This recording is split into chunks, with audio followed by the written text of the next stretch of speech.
thanks everybody for joining, and thanks Ryan for taking the time out of your day to tell us more about Live Oak. We're looking forward to it. This meeting is hosted by Durable, which Chase is the leader of Durable as a whole, and I'm here helping out with the ETA chapter, which is within Durable here. So, Chase, you mind if I hand it over to you if you want to talk about the webinar series that we have going on? Yeah, and to make up for some lost time, I'll kind of cruise through this, but thanks everyone for joining. So you may be experiencing this live if you're one of the handful of people on with us right now. This will also go up on our YouTube channel where we kind of host all of our expert webinar and workshop series events. So some of this content will be evergreen, meaning it never goes out of fashion. Some of it will be a little focused. We're recording in June of 2026, but Durable's mission is to create Utah's business commons, to really bring business owners together to help create camaraderie, solve for lonely owner syndrome, as well as do education and support, which is what today's session is about. Live Oak Bank is one of the few lenders that needs no introduction. They're the largest SBA lender in the nation. They do a lot of lending here in Utah. Ryan's right here in our backyard, here in the Salt Lake City area. And we figured it would be a really good event for our ETA chapter and just for the Durable community at large to dive deep on SBA lending and learn a little bit more about what the nation's largest SBA lender has to say about the current environment, what deals are getting done, what deals aren't getting done, how things have changed today in 2026 compared to the past few years. And then since this is an ETA chapter event, we'll probably keep a lot of the focus area on small business acquisition. So if you own a small business and are selling, or if you're a searcher or a current business owner looking to acquire, Live Oak does a lot of ETA deals, entrepreneurship through acquisition. Can't remember, Joe, I think there's a couple more slides. Feel free to click through. You can advance through that. Overall, Joe leads our ETA chapter. So this is about 130 people in Utah who are searchers or interested in searching to acquire a business. So I guess on the right-hand side, it's got searchers, independent sponsors, search fund investors, operators and CEOs, university partners and service providers. Really, it's kind of a sub-community within the greater Durable community of folks interested in entrepreneurship through acquisition. So very grateful to Joe for his leadership of kind of leading the chapter. Chapters run a lot of their own events. They do their own kind of community building and event programming. Patrick, who's on the call, helps lead the chapter with Joe. So we're grateful to Patrick and his support. Joe, next slide, hands it back over to you. Perfect. So I think, Joe, let's hand it back over to you and then we can kick this thing off and dive into the agenda today. Perfect. Thanks, Chase. Well, like Chase said, my name's Joe, and I help run the ETA chapter here, as well as Patrick, which you see on the screen, and then also Desiree on the right and Christian on the left here. So greatly appreciate y'all's willingness to help us build this chapter here in Utah. With that said, we'll jump right into it. So thank you so much again, Ryan, for taking the time to talk through what you're seeing as far as the current climate goes here in Utah, and I think everyone is here to learn more about Live Oak as well. So with that said, I'll hand it over to you, and I have the slides up here, or I can stop sharing and let you take over. So whichever you prefer. That's okay. You can. I don't know that we're going to use a lot of the slides based on what we've just kind of talked about. I appreciate being here. You can put anything up there that you would want. I'd like my contact information up there. Anybody on this call, I would love to keep track of you and have you send me an email with obviously email address and phone number so we can maybe talk one off. I actually don't love talking about Live Oak Bank as I prefer to educate and have people understand what the SBA industry does as a whole. I had a whole lot of slides telling everybody how wonderful Live Oak was, and I wasn't sure that was appropriate here. I'm happy to maybe do that at a different time because there is a lot of information that we do have formally in slide decks that show you who we are. And I'm certainly happy to give everybody a high level overview of that. But question and answers, I do like to kind of talk a little bit more from an SBA perspective and rules and regulations. And inside of that, maybe understanding what different banks' appetites are and why. I think there's a bit of a misnomer that a lot of people, especially younger searchers that maybe haven't been around a long time, perhaps think that the SBA rules all the rules and every bank kind of interprets those rules the same, because that is definitely not the case. And we'd be certainly happy to talk a little bit about that. I don't know exactly the level of sophistication on the phone and how deep we want to go in, but like Joe, we were talking at the restaurant on Thursday, like sometimes people not even understanding what an SBA loan is and how it works and why banks use SBA loans inside the change of ownership space. I mean, I think that's a topic that I'd be happy to talk to anybody about if they don't understand that. I'm not sure exactly how deep I want to go, but the federal government backs a loan like an FHA mortgage, where the bank is lending you 100% of the loan funds.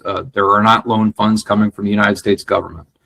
Bank's lending that money, and it's insured up to a certain percentage, depending upon the loan program, but let's say 75%. And by leveraging that SBA guarantee, the bank is able to take some risk that it otherwise would not take without that guarantee. In the ETA space, obviously, the big risk is the change of ownership and the transition period between the seller and the buyer, and transitioning customers and employees and vendors to that new owner. And the transition period that takes place, that it might be a few months, we kind of view it probably really as a couple of years. There's a lot of risk inside these deals when old ownership up and walks out the door. So anyway, that's why the SBA is used. That's why the banks use that program for this. From a regulated banking standpoint, when management of a otherwise 50-year-old company has changed, the bank considers that a new business under new management. And it's because of that newness, if you will, of the management team that the business isn't considered a 50-year-old company, even though it might be. Our banks underwrite the loans on themselves. You want to be dealing with a preferred lender. It's a status that the federal government gives to lenders that do a lot of SBA lending. Only be dealing with preferred lenders. If you're not, you are going to waste a lot of time inside a process of which the SBA actually underwrites loans for banks that do not have that preferred lending status. So make sure anybody that you're talking to or dealing with does have that status.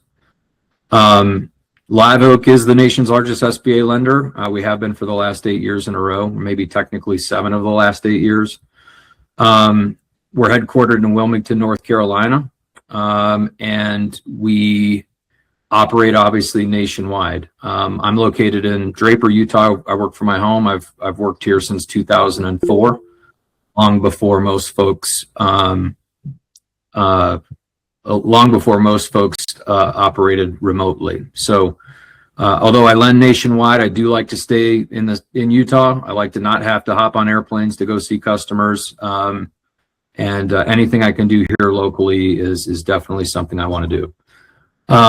I saw a question in the chat. I don't know where the chat is. I can say it. So Andy asked, can you talk about any forgivable loans or interest-free loans? And maybe clarify that, forgivable loans from the bank or from the seller? Why can't I see the chat? Oh, there it is. Sorry.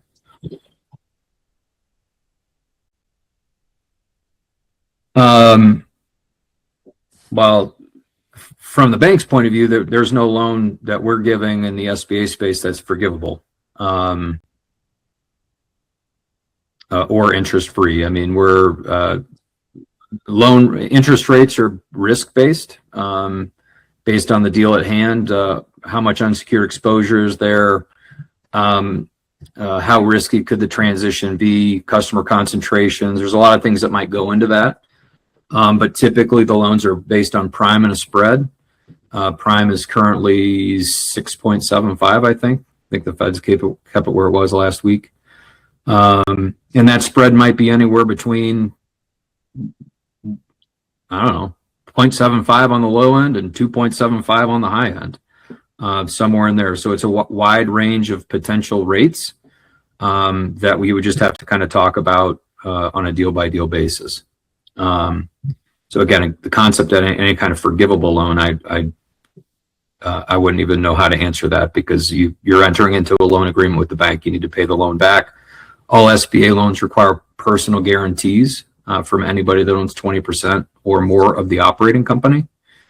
And it requires collateral if collateral is available from the individuals. Typically, we're looking at equity in homes. A lot of other banks might like to take excess cash or stock accounts. We don't typically do that. I've heard of banks taking a lien on your car. That's not something that we would look to do, but there are some rules around what we have to take in the way of personal collateral and things that we might be able to overlook. But inside all of that, like I said at the outset, the SBA sets forth the rules. This is what banks can and cannot do, but that doesn't mean all banks operate under those rules. The bank then layers on its own underwriting or credit criteria and takes the risk that it's willing to take. And that's why in the unsecured space of business acquisition lending, you might have a lot of big banks, that Wells Fargo, for instance, that might go up to maybe $1.5 million of unsecured collateral, but won't go above that. And banks like Live Oak that might go all the way up to $8 or $9 million of unsecured exposure by coupling a conventional loan on top of the maximum $5 million SBA loan. We're comfortable in those spaces and the lack of collateral, but the underwriting of the business obviously needs to be more stable and probably on the stronger side of what we're typically looking at. Hey, Ryan, just to jump in real quick. Yeah. For everyone who's with us live, I think it might be useful if you could just add a sentence or two on kind of your bio, where you're at in your journey, your level of experience with the SBA. That may inform a little bit on some topics we cover over the next 40 minutes. But again, Ryan, remember, we've got a lot of folks who tune into these not live, and so we want to speak generally as well. I'm always curious, just like things shift in lending based on the macro climate. What do you see in just 2026? I'm curious, like what is 2026 shaping up to be in the kind of lending environment and with the SBA environment in particular? Yeah. No, and I appreciate those questions, and please probe me where you think I need to go. 2026 is an odd time. We are coming on, again, talking about an SBA industry, we are coming off a time in which the SBA, from the federal government point of view, lost a lot of money. I think the numbers are the SBA, which is normally a profit center to the federal government, meaning it makes money for the federal government. In 2025, I think it lost about $800 million. Roughly half of that, $400 million of that, was people that borrowed money that probably shouldn't have and were unable to repay, and the banks lost on loans that they weren't able to collect, and the government coughed up guarantee dollars that ended up totaling about $400 million that they didn't get back. And then the other $400 million was roughly the SBA guarantee fees that were waived towards the end of the last administration, that almost made it free for people to borrow money. And those wavering of fees don't exist anymore. Point is that a lot of banks and the federal government lost a lot of money in the years past. And because of that, I think we're seeing a kind of a snapback effect, or overly conservative or more conservative than in the past. And we as banks, we all kind of talk. I know our competitors. I know we go to International Business Broker Association events every year, and other large brokerage national sales conferences where there's 10 other banks there, and we all hang out, we talk. Most of us are friends. We've worked with each other in the past somewhere. And what I'm hearing on the street is, I don't know a bank out there that is like pretending like things haven't gotten tougher. And I think, just generally speaking, we're in a place in 2026 where I think underwriting and credit are getting tougher. I think that trying to really understand a buyer's experience and how does it relate to that particular company, kind of more on a micro level, meaning, have you managed blue collar workers before if you're buying a blue collar company, or white collar if you're doing that? What kind of equity or investment of your own do you have into a project? And when times get tough, how much are you going to dig in to try and right that ship? And I think in the past, It's been a little willy-nilly around the ETA space, frankly, where I think a lot of folks have bought a lot of big companies without really any money in. And I don't know that that's always worked out that well. And I think we're seeing a snapback or a back to reality kind of effect in 2026. And I just think that's where the industry is right now. I don't want to get ahead of myself and start speculating, but we believe that there might be some actual changes in the SBA rules, the SOP, standard operating procedure, coming down the pipe later this year that might put some rails on the ETA space specifically when it comes to how much money can you borrow relative to how much of your own cash should you bring to a deal. I don't want to speculate on what those rules might look like, but we're hearing that there might be changes like that at the federal government SOP level. So we've always tried to be really careful. We've always tried to lend to borrowers that could otherwise pay us back. We ask a lot of questions in underwriting on sellers' businesses, frankly, that not every bank probably asks. We try and be really careful on those things and thoughtful around our underwriting. But I don't think it's any secret. Even somebody as careful as Live Oak Bank, I think our default rates probably doubled last year. Might be a little bit of an overstatement, but definitely a lot higher than they were before. And we, as a bank, are being more careful, and I think the industry in general is being more careful as we sit today. That was a great question there, Chase. It's a good snapshot and just framing of the conversation overall. What, maybe just another question while we're getting folks kind of dropping details in the chat, and then of course we're happy to dive into questions. I kind of like your Q&A format here. Yeah. What about on the ETA side? What about on like the business acquisition side? Any trends that you're seeing beyond just kind of that general flyover? And maybe a better way to ask this question is like, if you just had a stump box or give your stump speech, and like, what are things that you feel like you wish more potential business buyers knew, thought about? What are some issues that you tend to see? Does that trigger any thoughts of things that might be useful for the group to hear? Yeah, I mean, I literally just got off the phone 20 minutes ago, whatever, from a searcher, and really good conversations. We have great conversations all of the time about kind of what reality should be in your world. And I think searchers, people looking to buy businesses really need to step back and look at themselves relative to the business they're buying. I would equate it to kind of the old, baseball adage, right? Like it's your first bat in the big leagues, and you don't have to hit a grand slam. I mean, sometimes people are starting with bunts and singles, and I sometimes even get hit by a pitch. Like at some point, kind of get the ball rolling of ownership, and maybe you don't take $5 million of risk on your first deal. Maybe something that's a little bit smaller and perhaps less sexy than what you've been looking at or talking about in classrooms and things. And I think there's a real correlation between somebody's personal liquidity and wherewithal financially versus how much money they should probably be looking to leverage their first go around. We as lenders step into ETA events. I'm at BYU every year. I'm at the University of Utah last year, if they'll let me back again, and events like yours and some others that are around.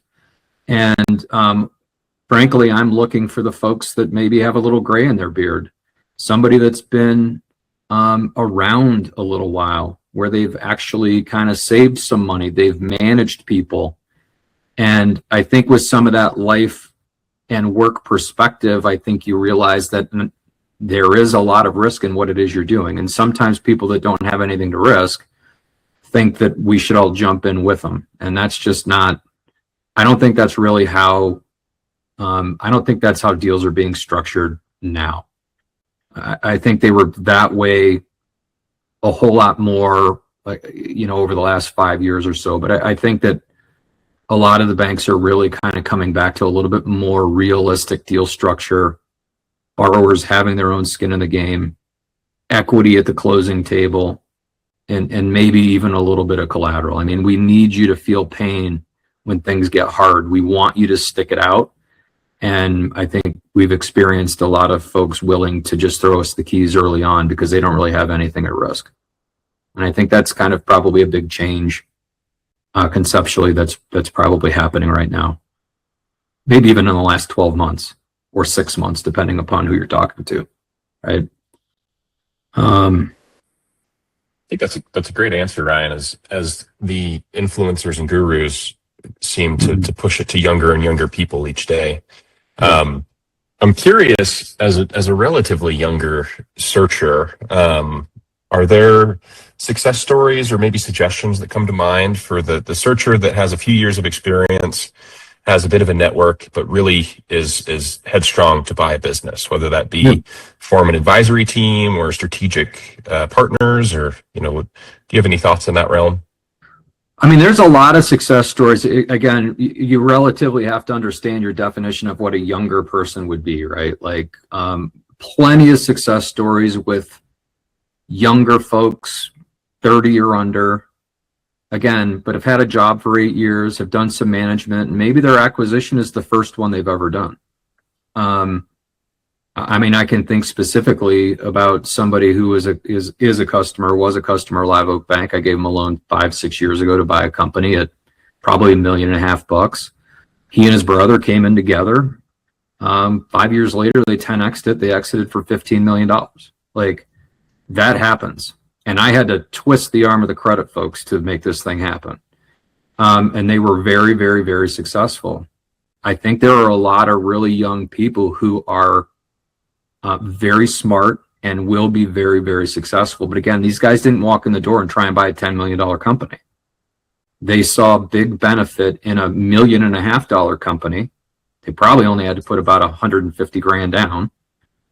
The seller might have carried a little bit. I don't really remember, but the point is that it was their own money at risk. It wasn't a lot in the grand scheme of things, but it was everything they had probably, right? And they obviously hit it out of the park. And so there are those success stories, and they happen all the time. And probably they happen more often than people toss us the keys, of course, right? But that can certainly be the case. I think that the real tough spot is advisory boards and board of directors and all those things. That sounds really, really fancy on paper. I don't think that's really what we want to see. I think we need to see somebody that's managed a person before. And sometimes you might dig deep into your resume to really talk about that. But at the end of the day, I think we need people to have their own skin in the game, and a signature, a personal guarantee with nothing behind it isn't really skin in the game, right? So again, in my opinion, I think that I think folks should get out of MBA school. I'm just kind of using that as an example, and get a job somewhere and learn a little bit. And maybe you have some of that in your past, and we can certainly draw upon that. But it's really the kids coming out of school that just think that by way of this SBA program with no money of their own, no real experience, and an advisory board behind them, that they're going to be able to go out and borrow $10 million to buy a business. And I just think that that's probably not real as we sit here today. And I think folks kind of starting smaller and growing into bigger businesses, how it kind of was done before, right? You would do 4 or 5 different acquisitions with the same person or people over a 15 or 20 year period of time.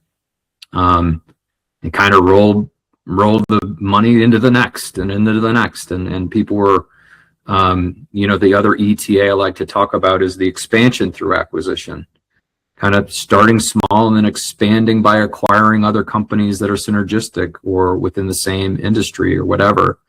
And that expansion through acquisition is very favorable to the bank once you've maybe owned a company for a year or two and have some of your own financials and tax returns under your belt that we can rely on to then understand how do you expand this business now through acquisition.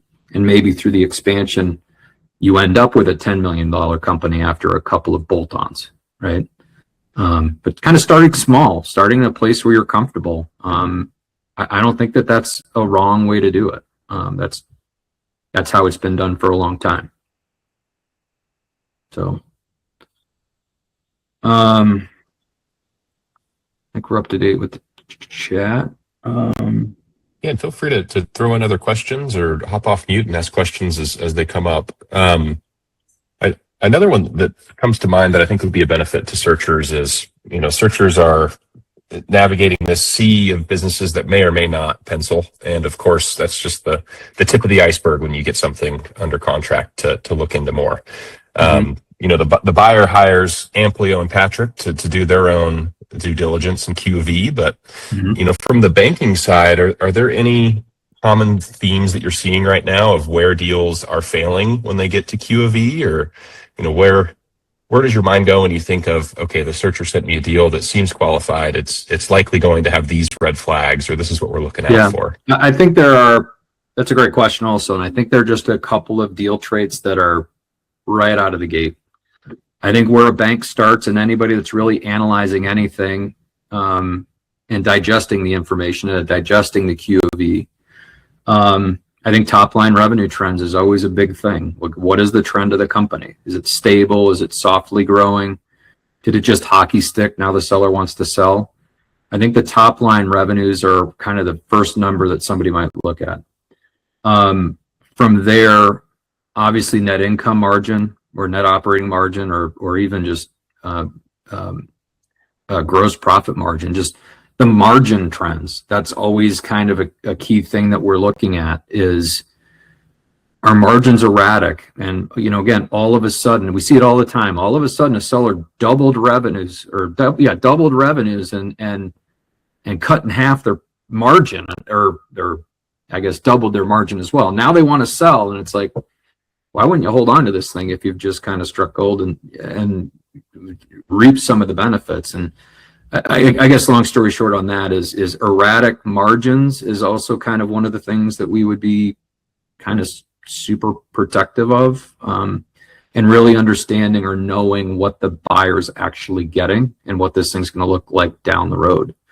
In those cases, by the way, we would want to offset probably some risk with a performance-based seller note, where a seller could carry some of the debt, share some of the risk, and their payment is going to be based on that margin continuing, or the revenues continuing, or whatever it might be. The couple of other things, customer concentrations is probably the biggest concern that we would have. So we're always getting a sales by customer list, typically for the last 2 fiscal years, and identifying any customer with greater than 20% attribution to the revenues of the company. That's probably the biggest thing.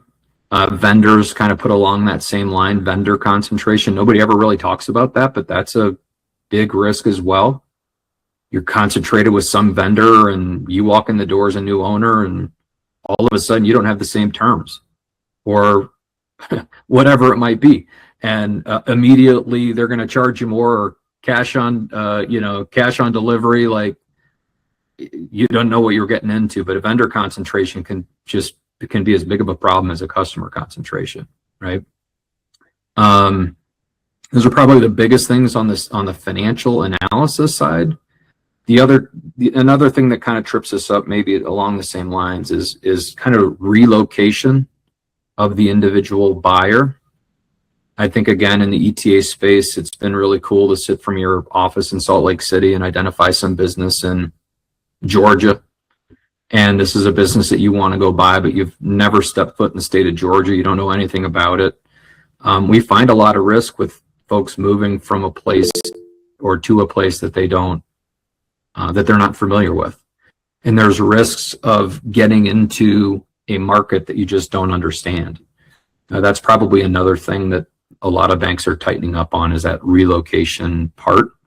It's important that you relocate probably to somewhere you're familiar with. Again, the guy I'm just on the phone with, wanting to look in Colorado and SoCal. That's it. And he lives in Colorado, but he's from SoCal and went to UCLA and all the things. And that relocation is going to make sense to us. Picking some business and moving to Omaha, Nebraska probably isn't going to make sense to us in that case. So those are some of the things that we would look at as well. Nika? Hi, yeah, I do. Yeah. Hi, Ryan. So I live in Maryland, and I'm actually married to a physician that owns his own medical practice. And I know, I know a whole network of medical practice owners just by virtue of being married to him and his network.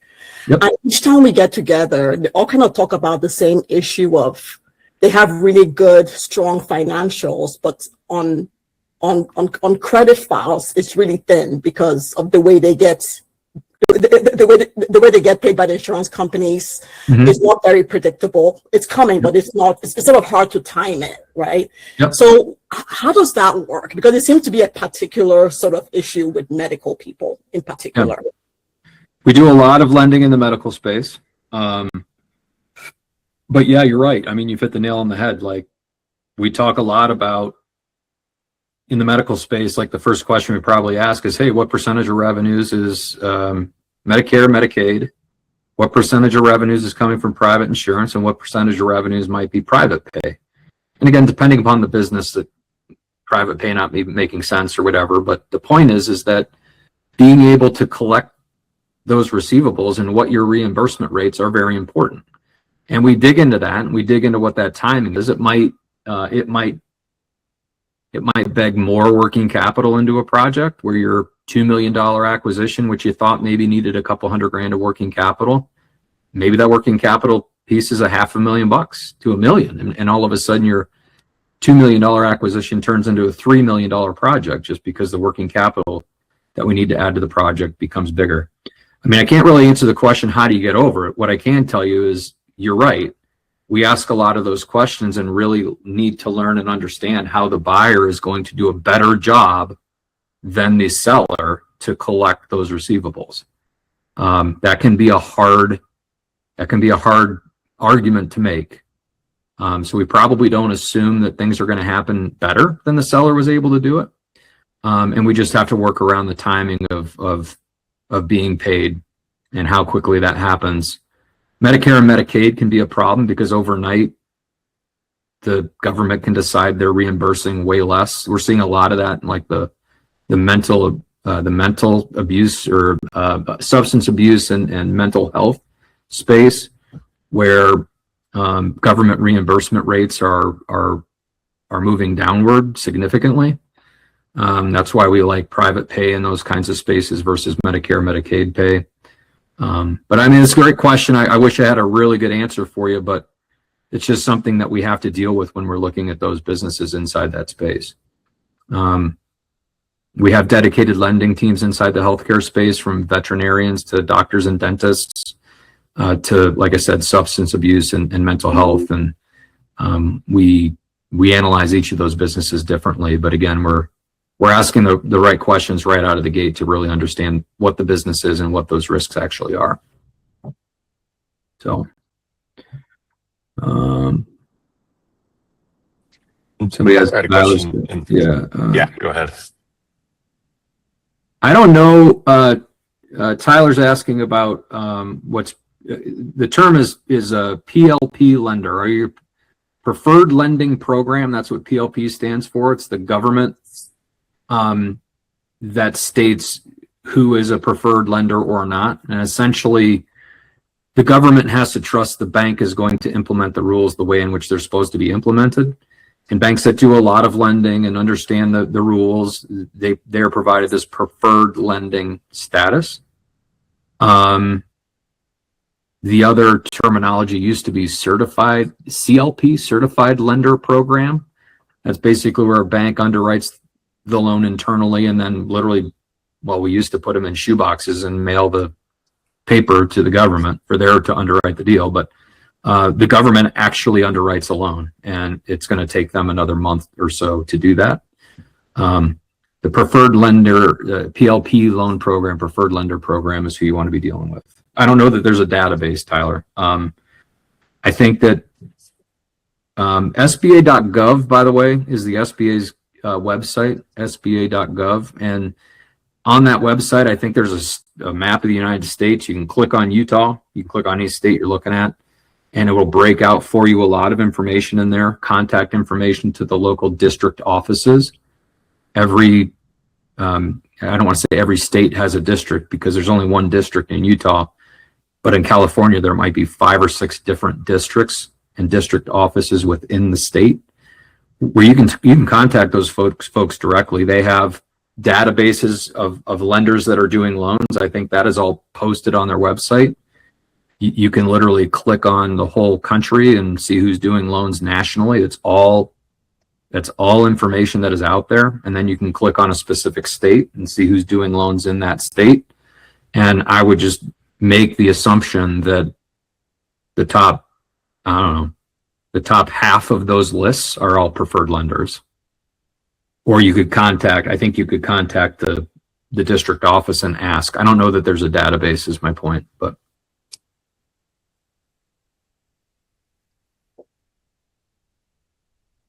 Another question that comes to mind, Brian, is as I've looked at deals and have heard, I guess, horror stories from searchers seeing multiples jump from 2 to 3 to 5 to just obscene numbers. I'd be curious to hear your thoughts on when the bank sees numbers like that. I mean, is it just a complete walk away, or how do y'all look at that?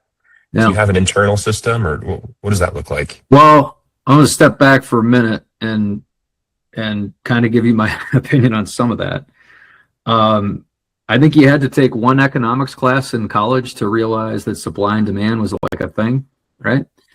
I think what's happened in the last 7 or 8 years is, frankly, the ETA space has exploded. Everybody's a searcher now. And with more people searching, the demand for a particular business that makes money is through the roof. And prices have gone up. I think that penciling out at 5x is a whole lot harder than 3x, obviously, right? And the math is the math. I mean, our job as lenders isn't to tell somebody what something is worth. People ask us all the time, hey, am I getting a good deal? What do you think this business is worth? And I sidestepped that. And I didn't one time really early on in my career, and I learned a hard lesson really quickly. I'm not a certified business evaluator. I can't tell anybody what anything is worth. What I can tell you is what I can lend. And if somebody's asking $5 million for their business, but it can only support debt associated with $2 million, doesn't mean the business is worth $2 million. Worth what everybody wants to pay for it. But we would go into a situation like that and say, hey, we can lend $2 million. You've got a $3 million gap to bridge. Do you have $3 million of cash? And some cases, businesses just don't make sense in certain cases because they don't pencil. Again, that doesn't mean some synergistic acquirer could walk in and write a check for it. And I've seen many cases in many industries where the synergistic acquisition, on a company, say in Utah, but they want to penetrate Idaho, and they're going to go up there and acquire a business in Idaho, and they overpay for it. We're okay with that, but they've got to bridge the gap between what the thing is worth, what can it afford, and what the purchase price is. And not a lot of people can afford that gap by writing a check. A lot of brokers and sellers want to blame higher rates on reasons why businesses don't pencil anymore. I have to remind them, especially ones that have been around for 20 years. Prime was 8 3/4 in 2005, 2006. We were doing prime plus 2 3/4, no questions asked on every deal we were looking at. 11.5%. And businesses and loans penciled out just fine. What's happened over the last 20 years is money became free for a very long time. Brokers and sellers started pushing the envelope on multiples because money was free and it penciled out, so it must be worth what they're going to ask for it. And then again, the searcher space, I think, exploded, and the economics around that have changed. And then rates got high and nothing penciled out, and everybody wanted to blame high rates. I think brokers have gotten really aggressive in their multiples in some cases, and unfortunately, there's a massive pool of buyers that maybe want to pay that. I don't know, but like I said, it is tough these days. It's not like it used to be. It's a long time and few and far between where a deal hits my desk and it just makes sense from a mathematical standpoint. Usually, I'm having to outline the maximum debt will do, and buyer and seller have to understand or determine how to plug that gap. And more debt from the seller isn't the solution, because debt is debt. We're going to include our debt along with seller debt inside of our mathematics. So buyers really need to come up with more money, or sellers need to reduce the price, or kind of a combination of both. If they want to do it on the up and up, because they might do something else I don't know about, but I don't know about some of that stuff, right? It's becoming more challenging, though, the last number of years mathematically, and how businesses can afford the debt or not. So we just calculate what we can do, and hopefully we can make something that works. That makes sense. Yeah. I appreciate the answer. I think we have time for one or two more questions if anyone has one that comes to mind. And yeah, thanks again for taking the time. I feel a lot more clear on the expectations setting with sellers as we go into these conversations. So Yeah. I guess one question that I have as we're waiting for any others to trickle in is I mean, you've been doing this for quite a while now. I'm sure you've seen all sorts of intriguing, interesting businesses. I mean, do you have any that come to mind that have just been like an industry or a business where you went, wow, how does that even exist? Or this is the coolest business I've seen? Or yeah, I'd have to really pick my brain on that one for a while. There have been a few cases over the last 25 years where you sit down and you look at a deal, you're like, oh my gosh, how much money do I have, and can I be a part of this, right? Like, that happens from time to time. Really trying to understand what that looks like. I mean, I would be hard pressed to figure that all out, but or to give you an example, I remember doing a web hosting business like probably 20 years ago. I think before web hosting really became a really big thing. That was like incredible to me. The printing money, right? And not really having to do a whole lot for it. Gosh, that's a great question. I wish I could probably think of something there, but with regards, Carson's made a comment on the synergistic buyers, probably not on the SBA call. I don't disagree with that, but there's plenty of, believe me, the deal I was thinking of is a fire suppression company. And they had a nice operation here in Utah, and they wanted to grow geographically. And I think at one point they bought a business in Idaho and another one down in Nevada, and maybe they bought one in Denver.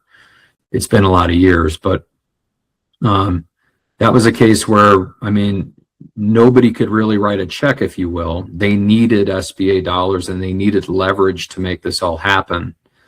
But if they were buying a business for $1.5 million up in Idaho and the business valuation came in at 900, those are almost the numbers. That was a big gap to plug, and that's a gap. My point is exactly that. It's a gap that a searcher probably isn't able or willing to plug. But somebody in the business that's already making money, that already understands it, that might be a risk or a gap that they're willing to plug. And yeah, they've got access to a company balance sheet that might have that sitting there already. But there are all kinds of synergistic folks with big balance sheets that are using and leveraging SBA dollars to buy businesses. That never goes away. It only goes away when a business falls out of the eligibility of an SBA loan, meaning you're a small business, which is measured by tangible net worth, and if you're a manufacturer, the number of employees. But lots of big companies and lots of folks synergistically still leveraging SBA loans to buy businesses because of that, the 90% leverage that we're able to do. Anyway, Lee.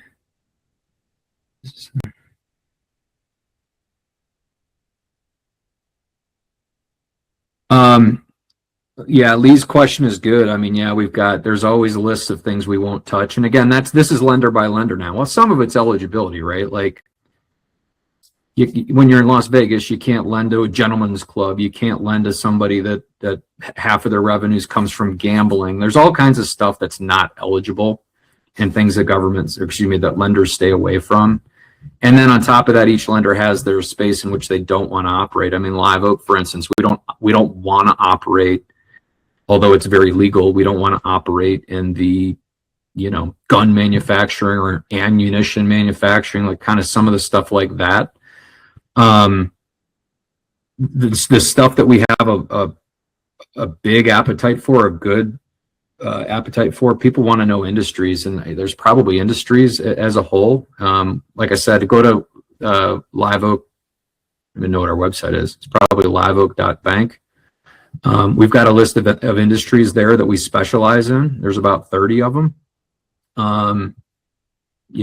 Professional companies, engineering firms, CPA firms, law firms, anything kind of healthcare related, depending upon a number of questions we ask. We love self-storage. We lend in the investment advisory space, the insurance space. We lend in a lot of space and specialize in a lot of things. But at the end of the day, what do we have appetite for? And I'm telling you that is any business that produces a product or a service that produces positive cash flow. I mean, it's a service that's needed. I don't think we love the luxury services and things that are going to go away as soon as things get tight. But any business that offers a product or service that results in positive cash flow and cash flow available to service the debt you're going to impose to buy it. I mean, the simpler, the better. Licenses can sometimes get in the way if you don't have a proper license to buy a certain company. That's kind of another hot thing right now. A lot of people out there wanting to buy HVAC, plumbing, and electrical companies that don't have any of those licenses. That can be difficult right now, especially now that although you can do a partial buy-in and buy part of a seller's business, the seller has to stay on and guarantee your loan. That's a new rule. Sellers aren't willing to do that. So we're not seeing that as being a realistic solution really anymore. So licensing can be tough, but again, what works is anything that makes enough money to repay the debt, and a buyer with whatever the experience is necessary that's relevant or relatable to that business. We don't require direct experience, but we need to directly correlate a resume to the business and what does the seller do all day, every day. Right. And sometimes it's getting that deep. Go ahead. No, really helpful stuff. Maybe to bring us home so that we can end on time, and I've got a few slides to wrap. What is the best way for people to get in touch with you? What are best practices there? When to engage you or Live Oak? Do you mind ending on that? Yeah, appreciate that. My cell phone and email, which is on the screen in front of you, is the best way to get a hold of me. That old office phone is a desk that's been sitting on my desk for 25 years. It rings all the time, so I always include that number, but I never answer it. And so cell phone and email. I like to get involved early on. I mean, anybody on the call, I'd love to have a 30-minute, hey, who are you? What are you looking for? How can I help? Answering particular questions. I'm happy to have those calls. Live Oak has weekly office hours every Tuesday. I think it's at 10 a.m. Mountain time. If you shoot me an email and want the link to that, here we go. My office phone's going to ring, of course, on cue, and I don't know how to turn it off. Anyway, we have weekly office hours on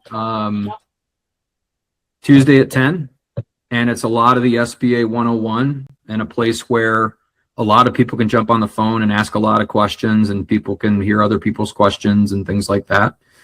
But then once we kind of have that initial introduction, once you've read a CIM and something that checks a lot of your boxes, I don't want to read your CIM for you, but you come across a deal that makes sense to you, very high level, I am very much happy to get in the weeds and start digging into a CIM at that point to give you my thoughts or ideas as to what I think we can do. Awesome.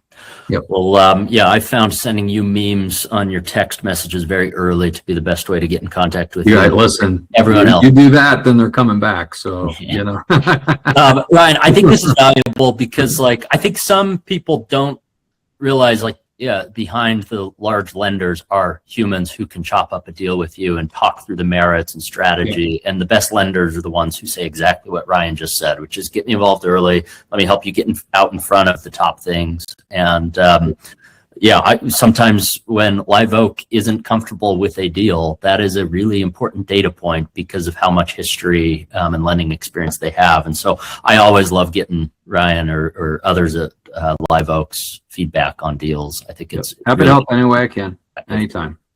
Excellent. Well, Ryan, thank you again for taking time. We've got a couple final thoughts as we just shuffle through the last few slides. Once again, this was an event brought to you by Durable. We're trying to create what we're calling Utah's Business Commons, organizing and bringing together business owners around the state of Utah to help sharpen the saw together and navigate business ownership as a group. Joe, you can advance. There's a couple of ways in.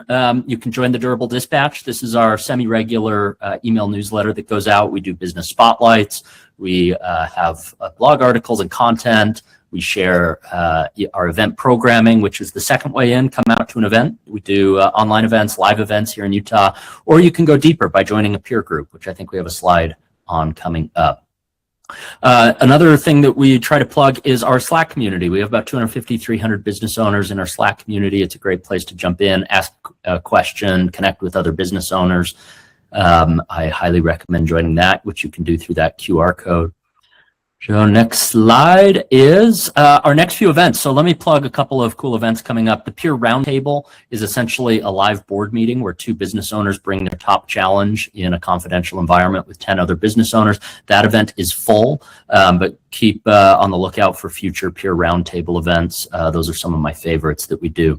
We have our AI workshop series. This one is about building AI systems inside your business.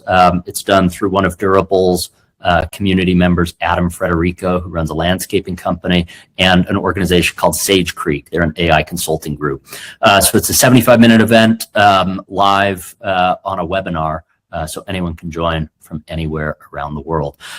We get out and we do a hike every so often. The next is July 16th. We are hiking the stairs at Edison House, it looks like. I'm kidding. I think that is a typo on the slide. Check the event calendar for where we meet. We meet at a trailhead. It's a group of business owners going out hiking together. Oh, it looks like it's right there, Albion Basin Campground. And then the next, oh, that's reversed. All right, on July 17th, we haven't published this yet, but it's essentially an Acquisitions Anonymous-like event for those who listen to the podcast. We'll be doing a deal review, chopping up 2 deals, and we'll have a panel of some really great folks, Reed Tileston, Ryan Condi, a business broker. Ryan will be out at that event, and it'll be a fantastic event, July 17th at 5 o'clock. You can wrap up on the next slide, Joe. Oh, right. This is our peer group. We host and facilitate a number of curated, vetted, application-only CEO or founder peer groups. So we have a couple of peer groups that meet monthly. It's 6 to 9 business owners who kind of act as your advisory board. Every year, business owners need to make kind of 3 to 5 major decisions and get those right. And the peer group is really the community that helps shape those decisions. How to break up with a partner, how to fire a senior leader who just isn't fitting the culture, how to make big decisions on growth or capital allocation. If you're interested in learning more about our peer group program, you can do that here. And that is the spiel, 12:01. Ending pretty much on time. Ryan, thank you for your time today. Everyone who joined live, thanks for being here, and we'll see you on the next event. Thank you all. Thanks, everyone. Thanks, guys. Thanks, Ryan. Thanks so much, everybody.